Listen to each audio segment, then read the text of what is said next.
एक गांव में एक बड़ाई रहता था। वह शरीर और दिमाग से बहुत मजबूत था।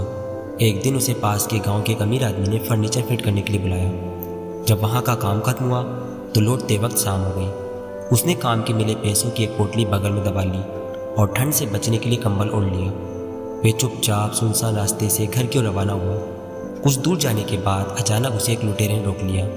लुटेरा शरीर से तो बड़े से कमज़ोर था, पर उसकी कमजोरी को उसकी बंदूक ने ढक रखा था। अब बड़े ने उसे सामने देखा तो लुटेरा बोला, जो कुछ भी तुम्हारे पास है सभी मुझे दे दो, नहीं तो मैं तुम्हें गोली मार दूंगा। ये सुनकर बड़े ने पोटली उस लुटेरे को थमा दी और बोला, ठीक है, ये रुपये तुम रख लो, मगर मैं घर पहुंचकर अपनी बीवी को क्या कहूँगा? वो तो यही समझेगी ना कि मैंने पैसे जेब में उड़ा दिए होंगे। तुम एक काम करो, अपनी बंदूक की गोली से मेरी टोपी में एक छेद कर दो ताकि मेरी बीवी को लूट का यकीन हो जाए। लुटेरे ने बड़ी शान से बंदूक से गोली चलाकर टोपी में छेद कर दिया।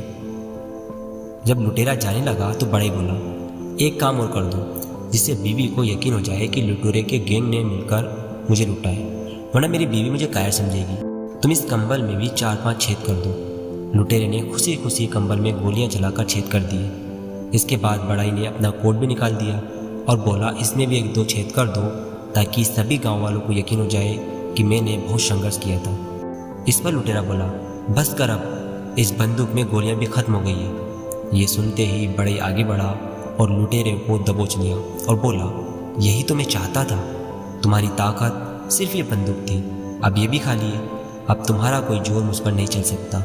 चुपचाप मेरी पोटली मुझे वापस दे दो, वरना। ये सुनते ही लुटेरे की सिट्टी पिट्टी गुम हो गई और उसने तुरंत ही पोटली बड़े को वापस दे दी और अपनी जान बचाकर वहाँ से भागा। दोस्तों, आज बड़ाई की ताकत तब काम आई जब उसने अपनी अकल का सही ढंग से इस्तेमाल किया। मुश्किल हालात में भी अपनी अकल का ज़्यादा इस्तेमाल करना चाहिए, तभी आप मुसीबतों से आसानी से निकल सकते हैं।